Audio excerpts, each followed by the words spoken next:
బీసీల విషయంలో ఇప్పుడున్నటువంటి కాంగ్రెస్ రేవంత్ రెడ్డి సర్కార్ అసలు ఏం చేస్తుంది? బీసీలకు ఇచ్చినటువంటి హామీ భరోసా 42% రిజర్వేషన్ మీద మరి కార్యాచరణ రూపం దాలుస్తుందా? మనం మాట్లాడదాం ఇదే అంశం మీద. మాజీ బీసీ కమిషన్ మెంబరు మాట్లాడి తనతో చాలా విషయాలు చర్చిద్దాం. అన్న చెప్పండి, అసలు బీసీల విషయంలో ఇప్పుడున్నటువంటి కాంగ్రెస్ ప్రభుత్వం వ్యవహరిస్తున్నటువంటి తీరుని ఎట్లా చూస్తారు?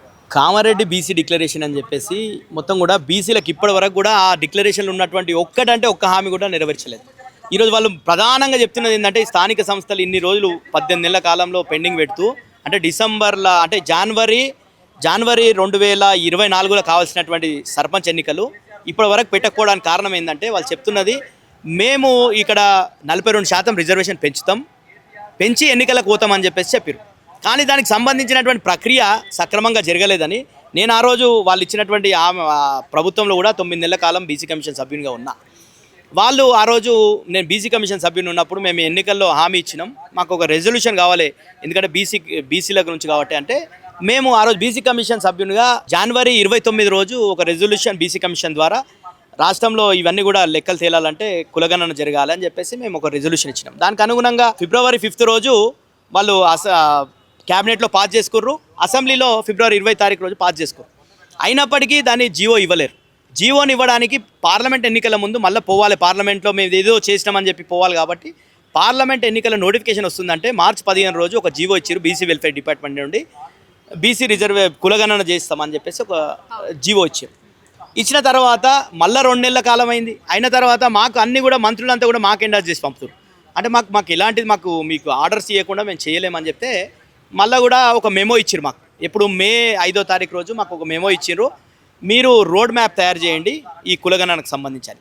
మేము దానికి సంబంధించి people's committee for caste census అని చెప్పేసి అనేక సంస్థలతోని అంతటి కూడా ఏ మెథడాలజీ ఫాలో కావాలి, ఎట్లా చేయాలి కులగణన, పక్క రాష్ట్రాల్లో ఏ విధంగా చేసినాయి అని చెప్పేసి అన్నీ కూడా స్టడీ చేసి ఒక క్వశ్చనేర్ తయారు చేసినాం. తయారు చేస్తే ఆ పేపర్లో రాగానే మళ్ళీ కూడా బీసీ మంత్రి గారు మీరు ఎవరు చేయమన్నారు, మిమ్మల్ని ఆపండి అని ఆపేసి ఆగిపోయింది. అది వాస్తవానికి చేయాల్సింది ఏంటంటే బీసీ రిజర్వేషన్లు లోకల్ బాడీలో ఈరోజు ఎస్సీ ఎస్టీలకేమో ఆర్టికల్ 243 రాజ్యాంగంలోని ఆర్టికల్ 243 టీలో స్పష్టంగా ఉంది ఏంటంటే జనాభా దామాషన ఎస్సీ ఎస్టీలకు రిజర్వేషన్లు ఇవ్వాలి. కానీ బీసీలకు మాత్రం రాష్ట్రాలు రిజర్వేషన్ కల్పించవచ్చు కానీ ఎంత అని లేదు. కాబట్టి ఏం చేశారు, ఇట్లా మిగతా రాష్ట్రాల్లో కూడా అంతా కూడా గతంలో ఎక్కువ ఇచ్చుకుంటూ పోయినాయి. 50% దాటి రిజర్వేషన్లు ఇచ్చిరు ఎస్సీ ఎస్టీ బీసీ కలిపి. అట్లనే మన తెలంగాణలో కూడా 61% వరకు గతంలో ఉమ్మడి రాష్ట్రంలో ఇచ్చిరు. ఏదైతే కృష్ణమూర్తి వర్సెస్ యూనియన్ ఆఫ్ ఇండియాలో సుప్రీంకోర్టు జడ్జిమెంట్ వచ్చింది, 5 రాజ్యాంగ ధర్మాసనం 5 జడ్జిలతోని జడ్జిమెంట్ వచ్చింది ఏంటంటే ట్రిపుల్ టెస్ట్ ఫాలో కావాలి, 50% దాటొద్దు, అది ఎస్సీ ఎస్టీ మినహాయించి బీసీలకు ఇవ్వాలి 50% లోపట అని చెప్పేసి స్పష్టంగా దానికి ఒక కమిషన్ వేయాలి, డెడికేటెడ్ కమిషన్.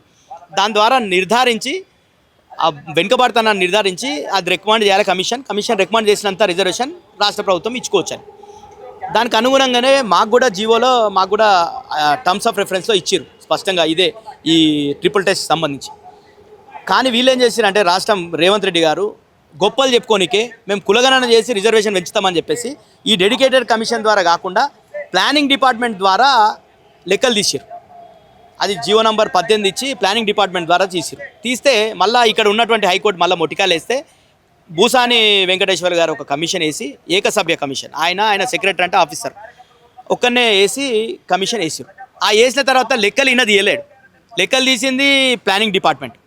గతంలోనే బీహార్లో ఇట్లనే జిఏడి డిపార్ట్మెంట్ లెక్కలు తీస్తే అక్కడ హైకోర్టు కొట్టేసింది, మీరు లెక్కలు తీయడం అధ్యయనం చేయడం అంతా కూడా కమిషన్ చేయాలి, మీరు గవర్నమెంట్ డిపార్ట్మెంట్తో చేపియొద్దని చెప్పేసి చెప్పింది. మేము అది చాలా సందర్భాల్లో చెప్పినాం, నేను బీసీ కమిషన్ సభ్యుని అయిపోయినాక కూడా చెప్పినాం మీరు కమిషన్ ద్వారానే చేపియాలి అంటే కమిషన్ ద్వారా చేపియకుండా ఏం చేసారు, వీళ్ళ మేనిఫెస్టోలో పెట్టినటువంటి 42% ఇవ్వాలని వీళ్ళు చెప్పారు కదా, అట్లనే ఆయన భూసాని వెంకటేశ్వర గారు 42% ఇవ్వాలని ఇచ్చాడు.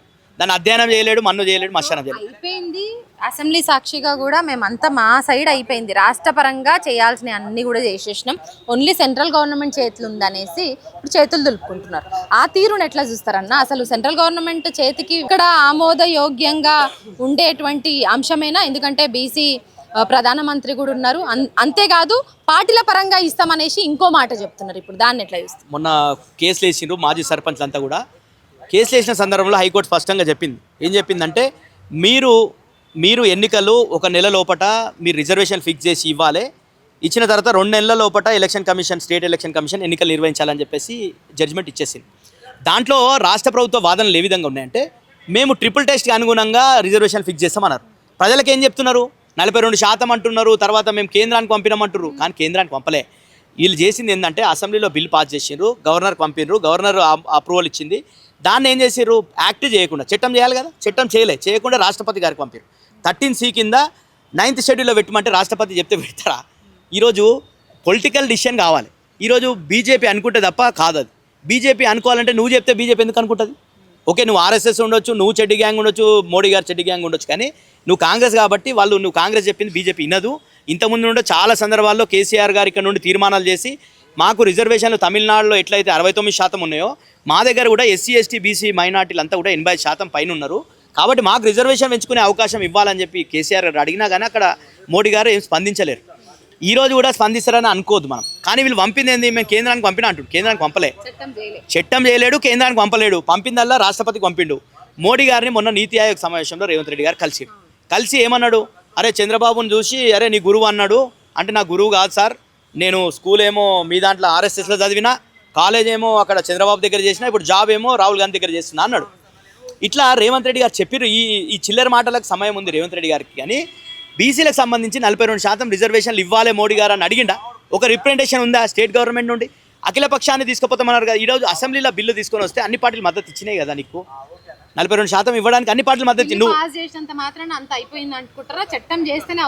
చట్టం చేయాలి. ఈరోజు ఏమంటున్నారు అంటే మళ్ళీ కూడా వీళ్ళంతా కుట్రలు. ఈరోజు నిజంగానే వీళ్ళ ఉద్దేశం ఉంటే వీళ్ళు కోట్ల వీళ్ళు ఏం చేయాల్సి ఉందంటే నిజంగానే ఒక కమిషన్ వేసి ఆ కమిషన్ ద్వారా మొత్తం లెక్కలు తీపిచ్చి వెనుకబాటుతనాన్ని నిర్ధారించి 42%, 45%, 50% రిజర్వేషన్ ప్రపోజల్ తీసుకొని దీన్ని రాజ్యాంగ ధర్మాసనం చెప్పిన జడ్జిమెంట్ కాబట్టి అక్కడ రివ్యూ వేసుకోవాలి. సుప్రీంకోర్టులో రివ్యూ పిటిషన్ వేసుకొని మాకు ఇక్కడ మా రాష్ట్రంలో ప్రత్యేకమైనటువంటి పరిస్థితులు ఉన్నాయి, ఇక్కడ వెనుకబాటుతనం ఉంది, రిజర్వేషన్ ఉంటే కానీ బీసీలు ఎన్నికల్లో గెలవలేరు. కాబట్టి ఈ పరిస్థితులన్నీ కూడా సుప్రీంకోర్టులో తెలియజేస్తే 100% సుప్రీంకోర్టు పర్మిషన్ ఇస్తుండే. ఎందుకంటే అప్పుడు డేటా లేనటువంటిది పరిస్థితులకు అనుగుణంగానే 50% అన్నది. ఈరోజు డేటా లెక్కలు ఉన్నప్పుడు పూర్తి వెనుకబాటుతనాన్ని ఒక కమిషన్ నిర్ధారించినప్పుడు 100% సుప్రీంకోర్టు కూడా ఒప్పుకోవాల్సి వస్తుంది. లెక్కలు ఎక్కడ తీసిరు? మొన్న మొత్తం కూడా లెక్కలు తగ్గించారు కదా. మొన్న 51% కేసీఆర్ గారు లెక్కలు తీసినప్పుడు 51% బీసీలు ఉన్నారు SKS డేటా ప్రకారంగా. ఈరోజు 46% పడిపోయింది. ఇప్పుడు జనాభా పెరుగుతుందా తగ్గుతుందా? బీసీలను మొత్తం కూడా ఒక 17 లక్షల మంది చనిపోయినట్టు చూపించారు. అందుకే అందరు అడిగారు, బీసీ సంఘాలంతా మా బొందలు చూపిండి, 17 లక్షల బొందలు చూపిమని అడిగారు. ఎందుకంటే గతంలో కేసీఆర్ గారి లెక్కల్లో 1,84,00,000 మంది బీసీలు ఉంటే రేవంత్ రెడ్డి గారి పాలనలో వచ్చే వరకు 1,65,00,000 ఇంతకు పరిమితం అయిపోయింది. కాబట్టి 21 లక్షల మంది బీసీలని ఈ రేవంత్ రెడ్డి గారు చంపేసాడు. సో ఇట్లా మాటలు చెప్తూ ముందుకు పోతున్నటువంటి కాంగ్రెస్ పార్టీ రేవంత్ రెడ్డి సర్కార్ని సో రానున్న ఎలక్షన్స్లో ఏం చెప్పదలుచుకున్నారు? ఏం కోరుకుంటున్నారు మీరు బీసీల తరఫున? ఈరోజు రేవంత్ రెడ్డి గారు ముందు ఉదయపూర్ డిక్లరేషన్ ఉండే వీళ్ళకి. ఫస్ట్ ఉదయపూర్ డిక్లరేషన్ ఏంటంటే ప్రతి పార్లమెంట్లో 2 బీసీలకు సీట్లు ఇస్తామన్నారు. వీళ్ళు చాలా చెప్పారు. ఈ ఎన్నికలు కాకముందే ఆ ఉదయపూర్ డిక్లరేషన్ అయింది. ఈ పార్లమెంట్లో అంటే 34 స్థానాలు ఇవ్వాలి కదా, 17 పార్లమెంట్లు ఉన్నాయి. ఇచ్చిండా? ఇవ్వలేడు. 19 స్థానాలు ఏదో ఇచ్చారు. వీళ్ళు బీసీలలో ఇప్పుడు మంత్రులు చేయాలంటే కూడా వాళ్ళకి ఎమ్మెల్యేలు దొరికేటటువంటి పరిస్థితి లేదు. అట్లాంటి పరిస్థితి ఉంది ఈరోజు 42% అంటున్నావు కదా, నువ్వు ఏదో దొంగ లెక్కలా, లంగ లెక్కలా, నువ్వు అది చేయని లెక్కలా, ఏదో ఒకటి 42% అంటున్నావు కదా. నీ కార్పొరేషన్ పదవుల్లో 42% ఇచ్చినావా?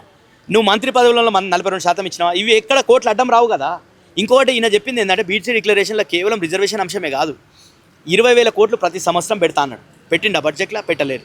అదేవిధంగా ఎంబీసీ మంత్రిత్వ శాఖ ఏర్పాటు చేస్తామన్నాడు. చేసిందా? చేయలేడు. ఇట్లా ప్రతి కార్పొరేషన్కి మీ నిధులు ఇస్తామన్నాడు. బీసీ కార్పొరేషన్లలో ఏ దానికి ఒక నిధి, ఫెడరేషన్లకు, కార్పొరేషన్లకు ఒక్క రూపాయి చెల్లించలేదు ఇప్పటివరకు రేవంత్ రెడ్డి గారు. కాబట్టి బీసీలను అట్టేటా ముంచింది రేవంత్ రెడ్డి గారు. బీసీలను కాక ఎస్సీ ఎస్టీలను కూడా, ఎస్సీలకు ఇప్పుడు నిజంగానే ఈ లెక్కలు కరెక్ట్ అనుకుందాం మనం. ఒక కాడికి నిజంగా రేవంత్ రెడ్డి గారు మంచిగా లెక్కలు తీసిండు, రాష్ట్రంలో మొత్తం కూడా డేటా తీసిండు అనుకో. ఈయన బీసీ రిజర్వేషన్తో పాటు ఎస్సీ వర్గీకరణ చేసిండు. ఎస్సీ వర్గీకరణ కానీ ఈ లెక్కలు వాడకుండా ఎందుకు వాడుకోలేడు? ఇవి చట్టబద్ధం కాదు. మేము చెప్తున్నాం గతం నుండి కూడా, నీకు లెక్కలు తీసే అధికారం లేదు, నువ్వు సర్వే చేసే అధికారమే రాష్ట్రాలకు ఉంది. లెక్కలు తీయాలంటే అది కేంద్ర ప్రభుత్వం సెన్సస్ డిపార్ట్మెంటే తీయాలి. కాబట్టి ఎస్సీ వర్గీకరణ 2011 సెన్సస్ ప్రకారంగానే చేసినావు నువ్వు. అంటే ఇంకా ప్రజలకు ఎంత పెద్ద చెవుల్లో పూలు పెడతావు రేవంత్ రెడ్డి గారు. కాబట్టి నువ్వు మొత్తం మోసమే. రేవంత్ రెడ్డి అంటే జూటా. ఈరోజు సబ్జెక్ట్ లేక ఏం లేక ఈరోజు మాకు చర్చ పెట్టి అక్కడ పారిపోయిండు, ఢిల్లీకి పోయిండు. కాబట్టి ఢిల్లీలో ఈ రోజైనా బీసీ రిజర్వేషన్ల మీద మాట్లాడుతుండ ప్రధాని గారిని, మంత్రులను కలిసి బీసీ రిజర్వేషన్, సోషల్ జస్టిస్ మినిస్ట్రీని కలిసి పార్లమెంట్ రెండు రకాలుగా రిజర్వేషన్ రావాలి బీసీలకు. ఒకటేమో ఈ ఏదైతే సుప్రీంకోర్టులో రివ్యూ పిటిషన్ వేసి దానికి అనుగుణంగా రాష్ట్రం తెచ్చుకోవాలి పర్మిషన్.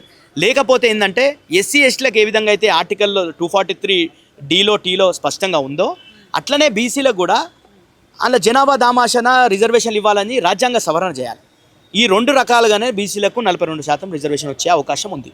కాబట్టి ఇవన్నీ మోసం చేస్తుంటారు రేవంత్ రెడ్డి గారు.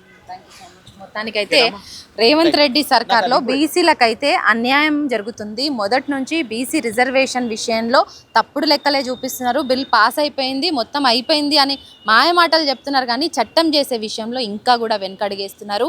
సో పార్టీ పరంగానైనా, సో ఎమ్మెల్యేల విషయంలో కావచ్చు, ఇప్పుడు మంత్రుల విషయంలో కావచ్చు, బీసీలకు ఎంత శాతం రిజర్వేషన్ ఇచ్చారు అనేది కూడా బీఆర్ఎస్ నేతలు క్వశ్చన్ చేస్తున్నటువంటి సిచ్యువేషన్ అయితే కనిపిస్తుంది. మరి చూడాలి, మరి బీసీల విషయంలో ఇంకా కూడా అన్యాయానికి గురవుతున్నటువంటి బీసీ సంఘ నాయకులు, అట్లాగే బీసీ సామాజిక వర్గం అంతా కూడా రాబోయే ఎలక్షన్స్లో మాత్రం బుద్ధి చెప్తామనేసి కూడా ఒక హెచ్చరికనైతే ఇస్తున్నారు. కెమెరా పర్సన్ రాజేష్తో హరిత, న్యూస్ లైన్ తెలుగు.